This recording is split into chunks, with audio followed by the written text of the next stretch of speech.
you're somewhere out there, somewhere far away. I want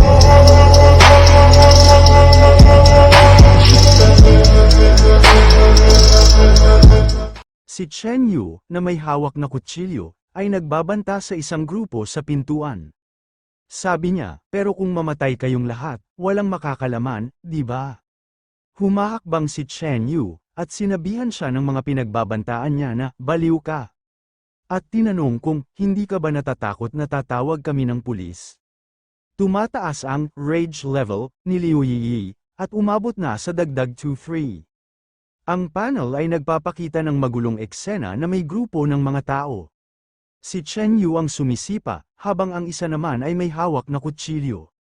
May nagsasabing, bakit pa magpaligoy-ligoy? At, Young Master Lin. Mukhang isang matinding komprontasyon. Sa panel, may grupo ng mga tao na nagbabanta. Sinasabi nila, anong ibig mong sabihin na gusto namin yan? Ito ang dapat mong ibigay. At, hindi mo pwedeng kainin lahat ng pagkain yan ng mag-isa. Papanuurin mo na lang ba kaming mamatay? May isa ring nagsabi, oo, magkakapit bahay tayo dito. Dapat nagtutulungan tayo. Sa panel, makikita ang isang lalaki na may hawak na kutsilyo at nakangisi. Sinasabi niya, hey, tama ang babaeng ito, gusto ko lang kayong panoorin na mamatay. Sa panel, nakikita si Chen Yu na pinagagalitan. Sinasabi ng babae, Chen Yu. Mayroon ka ng kaunting pagkain, pero kung hindi dahil sa apocalypse, sino pa ang magkaka-interes sa'yo? Sumigaw din yung isa, ikaw, sa ibaba, makikita na tumaas ang rage level ni Liu Yi ng dagdag 110. Makikita si Chen Yu na may hawak na kutsilyo, sinasabi niya, sa ngayon, mas marami akong supply kaysa sa inyo, at akala nyo basta nyo nalang kukunin ng walang ibabalik, Liu Yi. Nasaan ang dignidad mo? Meron ding nagsasabi, kung wala kayong pakialam, umalis na kayo. Huwag kayong magpanggap na kayo'y matuwid. Makikita na tumaas ang rage level ni Liu Yi ng dagdag 3-6 at dagdag 8-9. Dagdag pa ni Chen Yu na, kung may gusto kayo, magmakaawa kayo. Huwag kayong umasta na parang may siyam kayong buhay. Makikita na galit si Liu Yi, tumaas ang rage level niya ng dagdag 2-1-6. Sinasabi niya, tama na ang kalokohan, sabay inutusan ng hangal ang kanyang mga tauhan na atakihin na raw ng mga ito ang ating bida. Makikita ang isang babae na may hawak na sapatos at nagbabanta. Sinasabi niya, umalis ka sa daan, at iba ang pakikitungo sa kawalang galang mula sa inyo sa normal na araw, pero ngayon, apocalypse na.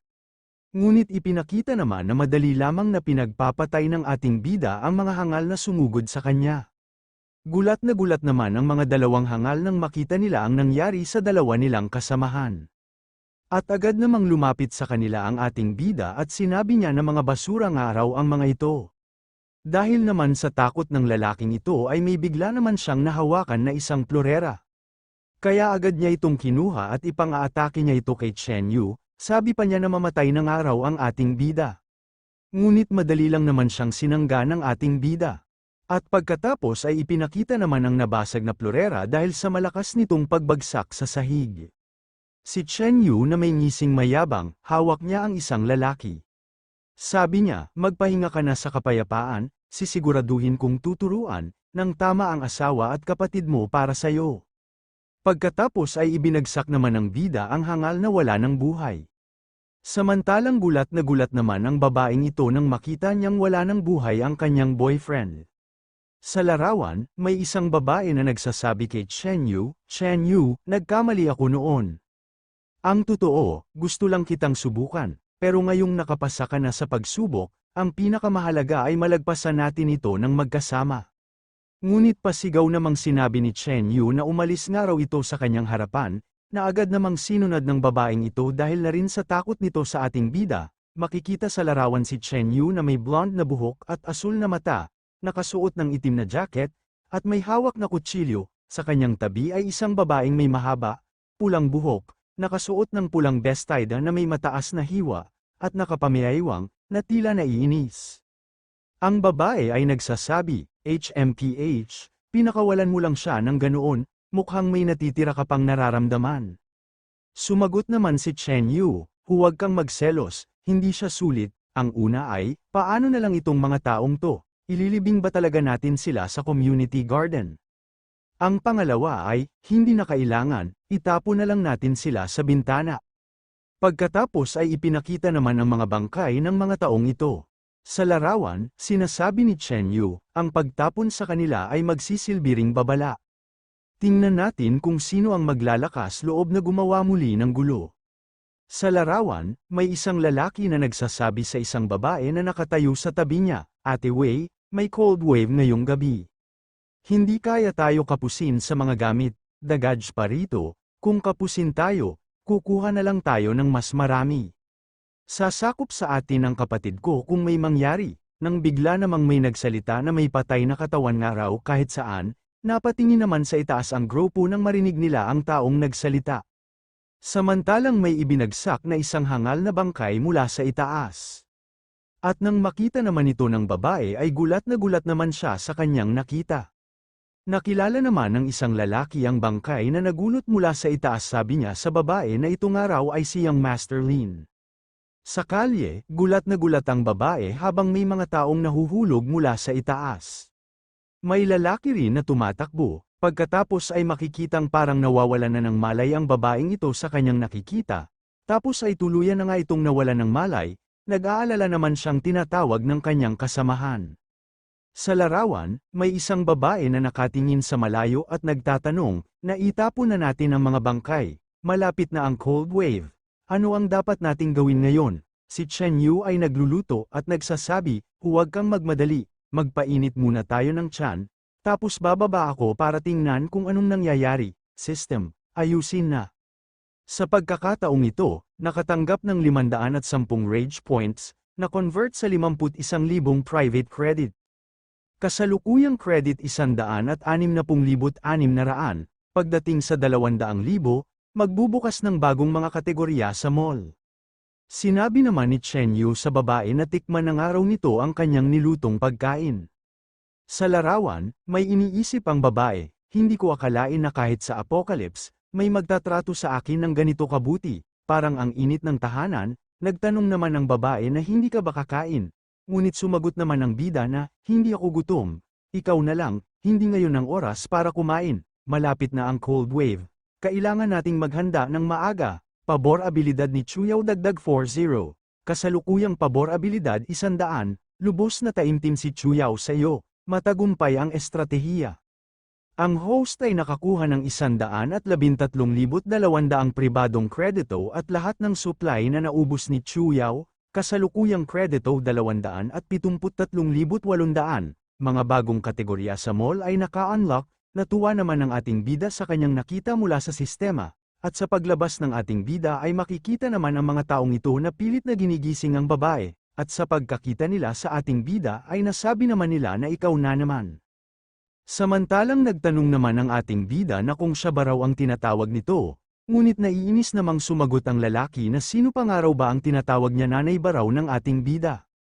Ngunit sinampal naman siya ng ating bida gayong ni ang pagtawag nga raw sa kanyang ina ay hindi ito worthy.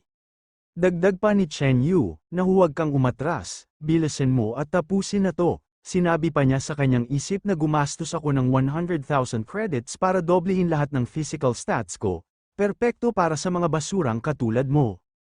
Sinabi naman ng lalaki na may gagawin pa nga raw siyang importante, nagtataka naman si Kalbo gayong sa papaanong paraan nga raw naging napakalakas ng ating bida, nang bigla naman itong lumuhad, nagmamakaawa pa niyang sinabi sa ating bida na big bro, dati kaming bulag at hindi namin nakilala ang bundok. Sa apocalypse na nandito at walang supply, mamamatay kaming lahat kung wala kaming gagawin, wala kaming pagpipilian. Dagdag pa niya na sinaktan mo ang kapatid ko, pero huwag mo na akong saktan ngayon, okay? Sinabi pa ni Chen Yu habang inaapakan niya ang ulo ng lalaki na, ano naman sa'yo?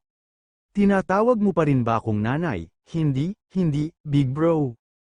Hindi ko na uulitin mula ngayon, kung may kailangan ka, sabihin mo lang. Napasabi naman ng ating bida na mag-iisip pa nga raw siya sa sasabihin niya.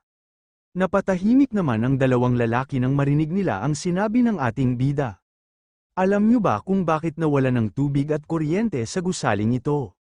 Sumagot ang kalbo na, alam namin, pinatay nila ang tubig at kuryente sa buong gusali, tapos nagbahay-bahay para magnakaw ng mga supply. Itinuro naman ng ating bida ang mga bangkay na inihulog niya sa itaas na palapag. Sinabi ni Chen Yu na, buhayin niyo ang tubig at kuryente, at dalhin niyo si Lin Beiwei dito. Basta magpakabait kayong lahat, sisiguraduhin ko na. Lumipat ang eksena sa loob ng bahay ni Chen Yu habang nakahiga ang babae. Sinabi nito na nakakaamoy nga raw siya ng maganda ngayon.